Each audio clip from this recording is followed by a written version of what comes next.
नमस्कार दोस्तों, मैं हूं गौरव और आप देख रहे हैं मार्केट रिपोर्ट। आइए बात करते हैं नेचुरल गैस एमसीएक्स की।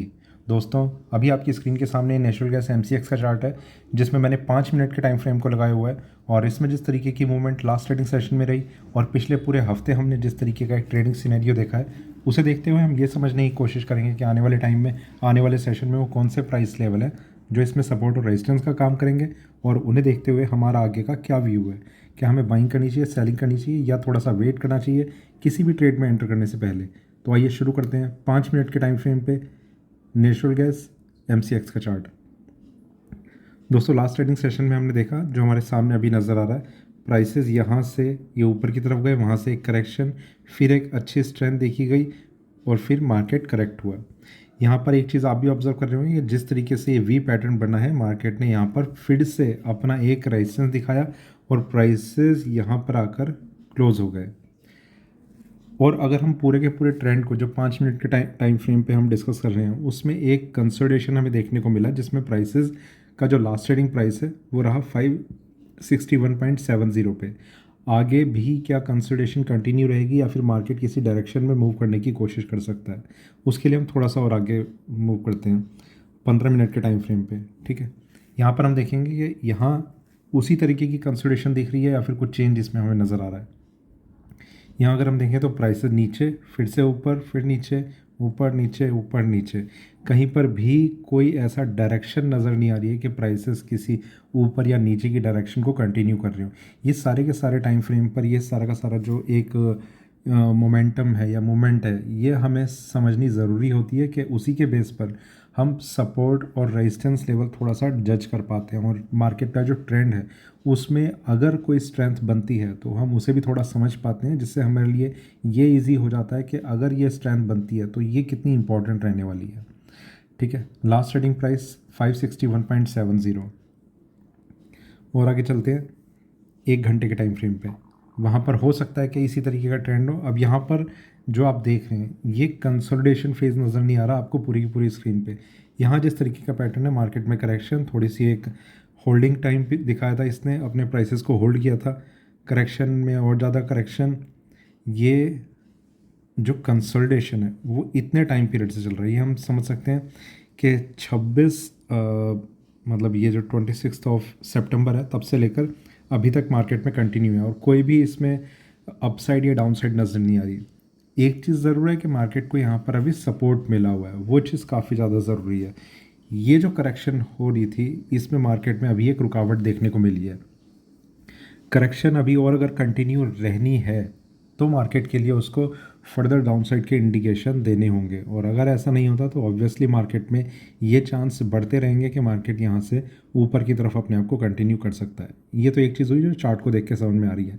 दूसरी ये चीज़ है कि मार्केट में जो लास्ट जो क्लोजिंग रही यहाँ पर 561.70 की, उसके बाद जो नाइमैक्स था उसमें और थोड़ी सी गिरावट देखी गई है, बहुत मामूली गिरावट देखी गई है। पर नेचुरल गैस में जो क्लोजिंग है वो इतनी मैटर नहीं करती जितनी ओपनिंग मैटर करती है। ऐसा भी हो सकता है कि प्राइसेस अगर यहाँ क्लोज हो रहे हैं तो या तो उसके काफ़ी ज़्यादा नीचे ओपन हो जाएंगे, मैं मंडे की बात कर रहा हूँ, या फिर काफ़ी ज़्यादा ऊपर ओपन हो जाएंगे। तो इसमें क्लोजिंग भले ही यहाँ हुई है, यहाँ हुई है, ये यहाँ हुई है, मार्केट में इतना वेरिएशन भी रह सकता है कि प्राइसेस बहुत ज़्यादा ऊपर या बहुत ज़्यादा नीचे ओपन हो जाए। तो देखते हैं मार्केट का मंडे का ओपनिंग प्राइस कैसा रहता है, क्योंकि डाउन साइड की कंफर्मेशन तब थोड़ी सी ज़्यादा रहती है जब मार्केट एक स्ट्रॉन्ग सपोर्ट लेवल को ब्रेक करके नीचे क्लोज होता है। मार्केट ऑलरेडी सपोर्ट पे है और उसी रेंज के बीच में मार्केट ने अपनी क्लोजिंग दिखाई है। तो कहीं ना कहीं ऐसा नहीं है कि बहुत ज़्यादा रिस्क जो बायर्स हैं उनके लिए कुछ बन गया हो। हाँ, ओपनिंग प्राइसेस ज़रूर इंपॉर्टेंट रहने वाले हैं। अगर मार्केट बहुत ज़्यादा नीचे खुला तो एक ख़तरा जो है बढ़ जाएगा। और आगे चलते हैं 4 घंटे के टाइम फ्रेम पे। यहाँ पर अगर हम देखें तो प्राइसेस में एक अच्छी स्ट्रेंथ, वहाँ से एक करेक्शन, फिर रिकवरी, करेक्शन, रिकवरी, करेक्शन, और ये पूरा का पूरा पैटर्न जो देख रहे हैं वो मार्केट में कंसोलिडेशन को इंडिकेट कर रहा है।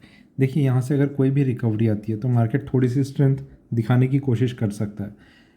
ऐसा मैं नहीं कह रहा कि मार्केट में एक ऐसी अपसाइड में देखने को मिलेगी कि प्राइसेस जो हैं वो बहुत अच्छे से ऊपर की तरफ कंटिन्यू कर रहे हैं, पर हाँ, मार्केट में जो भी रिकवरी आएगी उसके बाद मार्केट करेक्शन दिखा सकता है। पर अभी एक टाइम ऐसा आ सकता है कि मार्केट एकदम से एक रिकवरी का एक फेज़ दिखाने की कोशिश करे, क्योंकि ऑलरेडी इतना ज़्यादा सपोर्ट मार्केट ने दिखा दिया है, तो नीचे जाने की कोशिश थोड़ी सी कम हो रही है। बाकी ओपनिंग प्राइस सबसे पहले इंपॉर्टेंट रहने, और उसके बाद जो चार्ट हम देख रहे हैं उसमें एक सपोर्ट बेस मार्केट ने क्रिएट किया हुआ है, ठीक है। और आगे चलते हैं डेली टाइम फ्रेम पे। वहाँ हम देखते हैं कि किस तरीके का एक यहाँ पर ये चीज़ और ज़्यादा स्ट्रॉन्ग हो जाती है, जिसे अभी तक हम डिस्कस कर रहे थे। यहाँ मार्केट में एक स्ट्रेंथ, प्राइसेस में एक करेक्शन। अब इस करेक्शन के बाद, मैं इस करेक्शन की बात कर रहा हूँ, ये करेक्शन जो आई है इसके बाद मार्केट में ये पूरा का पूरा जो एरिया है ये एक स्ट्रॉन्ग कंसोलिडेशन को इंडिकेट कर रहा है। देखिए, अगर मार्केट में ये वाला सपोर्ट बेस ब्रेक नहीं होता और इसके नीचे मार्केट क्लोजिंग अगर ब्रेक कर देता है, तो इसके नीचे फिर क्लोजिंग भी इंपॉर्टेंट हो जाएगी। अगर इसके नीचे क्लोजिंग नहीं होती और फर्दर मतलब इस तरीके से एक कैंडल नीचे गई पर उसकी क्लोजिंग यहीं हो जाती है, तो भी ये सपोर्ट के तरीके से ही माना जाएगा, ठीक है। मार्केट की क्लोजिंग इस पूरे के पूरे सपोर्ट बेस के नीचे होना ज़रूरी है, एक ये चीज़ है। बाकी लेवल्स को भी अभी हम डिस्कस करेंगे। तो ये चीज़ अगर नहीं होती तो मार्केट में और ज़्यादा डाउनसाइड के इंडिकेशन अभी फ़िलहाल के लिए नहीं बने हुए हैं, ठीक है। ये अभी हमने डेली टाइम फ्रेम पे डिस्कस किया, और आगे चलते हैं वीकली टाइम फ्रेम पे।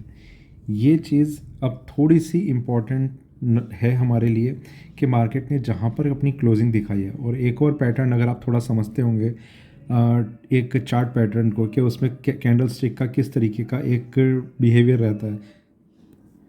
इस तरीके के चार्ट पैटर्न में जो सबसे इम्पॉर्टेंट चीज़ है वो ये कि जब भी कोई करेक्शन या एक तेज़ी देखी जाती है, तो मार्केट में करेक्शन चल रही थी और उसके बाद जो ये कैंडल क्लोज हुई है, इसका कुछ इस तरीके का पैटर्न है कि मार्केट में जो बॉडी पार्ट है वो लगभग गायब सा है। तो ये कई बार क्या होता है, रिवर्सल का भी इंडिकेशन हो जाता है कि मार्केट यहाँ से रिवर्स कर सकता है। पर सिर्फ ये एक इंडिकेशन नहीं है जिसकी वजह से सपोर्ट को समझा जा रहा है। मार्केट का जो पैटर्न जिस तरीके से क्रिएट हो रहा है वो भी एक सपोर्ट को थोड़ा सा इंडिकेट कर रहा है। बाकी देखिए, पॉसिबिलिटी ये है कि मार्केट सपोर्ट मिला हुआ है और यहाँ से थोड़ा सा एक बाउंस बैक करने की हल्की सी कोशिश हो सकती है, और उसके बाद मार्केट भले ही नीचे गिर जाए, ठीक है। इसकी पॉसिबिलिटी ज़्यादा है। ये मतलब नहीं है कि मार्केट ऊपर ही जाएगा, मार्केट नीचे भी जा सकता है, यहाँ भी आ सकता है, 200 पर भी। पर जो पॉसिबिलिटीज़ हैं हम उन पर काम करते हैं, और आगे जाने की तो अब और ज़रूरत नहीं है। मंथली टाइम फ्रेम आ जाएगा। वापस हम चलते हैं 15 मिनट के टाइम फ्रेम पे। 15 मिनट के टाइम फ्रेम पे हम जो लास्ट फ्राइडे को हम एक प्राइस लेवल को डिस्कस कर रहे थे वो था 578, ठीक है। इसके बाद मार्केट में जिस तरीके का एक ट्रेंड बना, यहाँ 576, फिर नीचे, फिर यही एक डबल टॉप, वापस प्राइसेस नीचे, और मार्केट यहाँ क्लोज हो गया। अब जो प्राइस है वो है 576, ठीक है। यही इसका रेजिस्टेंस लेवल है। ये जब तक ब्रेक नहीं होता मार्केट में किसी स्ट्रेंथ का बन पाना वो मुश्किल रहेगा। सपोर्ट मिला हुआ है, एक स्ट्रेंथ थोड़ी सी तब बन सकती है जब मार्केट 576 को ब्रेक कर देगा। अगर ये ब्रेक नहीं होता तो मार्केट में कोई भी इंडिकेशन नहीं है, अभी एक्सपेक्टेशन है कि मार्केट ऊपर जाएगा। दोनों चीज़ों में थोड़ा सा फ़र्क है। सपोर्ट मिला हुआ है, ठीक है। ये सारी चीज़ें अभी हमारे सामने क्लियर है। 576 अगर ब्रेक करता है तो मार्केट में जो नेक्स्ट रेजिस्टेंस लेवल है, जो हमने पहले भी देखा था कि मार्केट ने उस पर एक रिजेक्शन दिखाया था, वो रहेगा 591। ये प्राइस है। इसके बाद जो एक लेवल हम देख रहे हैं बहुत ज़्यादा ऊपर नहीं है, 600, साइकोलॉजिकल भी है और थोड़ा सा टेक्निकल भी है। इसके बाद जो लेवल है वो है 647। ये अलग अलग जगह ये लेवल्स हैं जो हमारे लिए इम्पॉर्टेंट नज़र आ रहे हैं। डाउन साइड अगर मार्केट की होती है, देखिए अभी कोई लेवल ऐसा एग्जैक्ट नहीं है जो बहुत ही करीब हो। मार्केट ने कंसोलिडेशन को अभी होल्ड किया हुआ है, पर एक इम्पॉर्टेंट लेवल जो पोजिशनल ट्रेडर्स के लिए है कि मार्केट में अगर करेक्शन होती रहती है तो कहाँ पर वो ये समझें कि मार्केट में और ज़्यादा वीकनेस आ सकती है। एक चीज़ रहेगी कि या तो 531 के नीचे मार्केट जो है अपनी क्लोजिंग दिखानी शुरू कर दे, दूसरा 521 के नीचे ही मार्केट आ जाए, ठीक है। दोनों चीज़ों में ये डिफरेंस है। अब इन्हें हम एक बार मैं समझा देता हूँ। मान लीजिए ये प्राइस 531 है और ये 521 है, ये वाला प्राइसेस नीचे आ रहे हैं पर मार्केट की सेम डे क्लोजिंग ऊपर हो जाती है, ठीक है। इसमें यही समझा जाएगा कि सपोर्ट मिला हुआ है। प्राइसेस नीचे जा रहे हैं और मार्केट यहाँ पर इसके नीचे क्लोज हो जाता है 531 के नीचे, तो ये समझा जाएगा कि मार्केट में वीकनेस आ चुकी है या आ गई है या फिर और आगे रहेगी। दूसरी चीज़ कि प्राइसेस नीचे आ रहे हैं, और एक तो ये हमने देखा ऊपर क्लोज हो गया, एक के सेम डे नीचे क्लोज हो रहा है और इसे टच कर देता है, इसके नीचे आ जाता है, तो भी मतलब फिर क्लोजिंग भले ही ऊपर हो जाए, पर मार्केट में यही समझा जाएगा कि प्राइसेस और नीचे की तरफ जाने की ज़्यादा कोशिश कर सकते हैं। तो ये इस तरीके से हम इस लेवल को समझ सकते हैं।